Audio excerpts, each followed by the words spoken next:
suicides on the rise. It's tragic what's happening. A lot of us are what we would say is burnout, but a lot of us, I believe, have what is called moral injury. But, there is help out there, and we should feel comfortable raising our hand and saying, hey, I need to take a pause. I need somebody to listen to me. I need therapy. I need help. And that's not a bad thing. Understanding the value of your time as a professional, as a provider, and the value of the money that you should definitely invest in your business and in yourself, but you should partner with other people like yourself for HR, like me for building and developing an ASC. You don't want to manage the day-to-day process of that. You would never have time to actually practice if you were doing my job.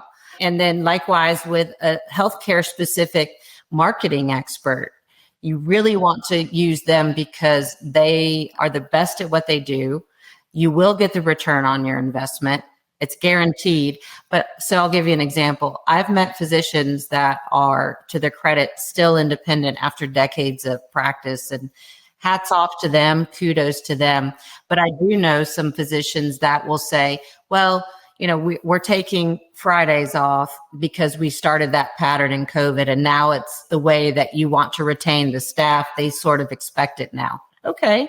So you don't have to work 5 8-hour days. You could work 4 10-hour days or 4 9-hour days and have a nice 3-day weekend.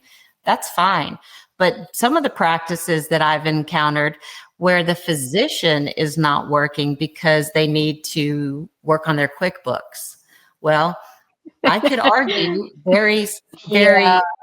How much are you going to make doing that versus being in I can be very, very opinionated about that, Maddie, because the physician, the surgeon, they're the producer.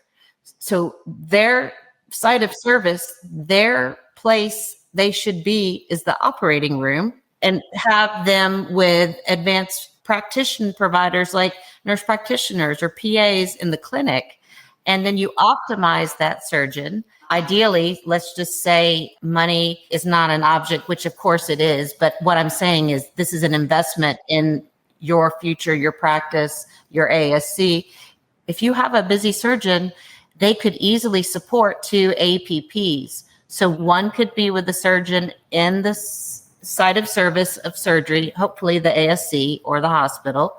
And then the other could be in the clinic, seeing new patients, seeing post-op patients for wound checks and status checks. So that way we're keeping the surgeon in the OR where they were trained to be and keep them producing. Billing more. Yeah. Right. It's incredible to me how many people that I've talked to in clinics, private practices mainly, who have adopted utilizing NPs or PAs, but not letting them practice at the top of their scope.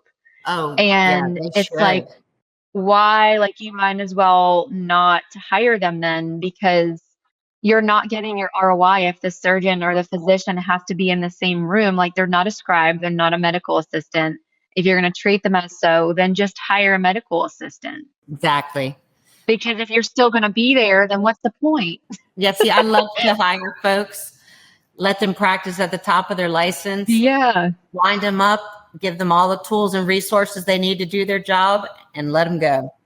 And then there's not this like push to where you see a lot of physicians who almost get pissy about the fact that the NP or PA is seeing more patients or bringing in more patients. And it's like, that's helping your pockets. That's right.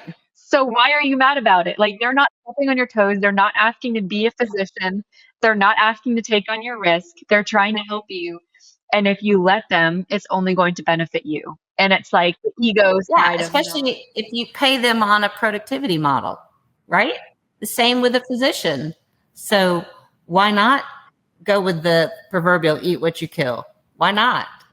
I think it's the way to go. I do too.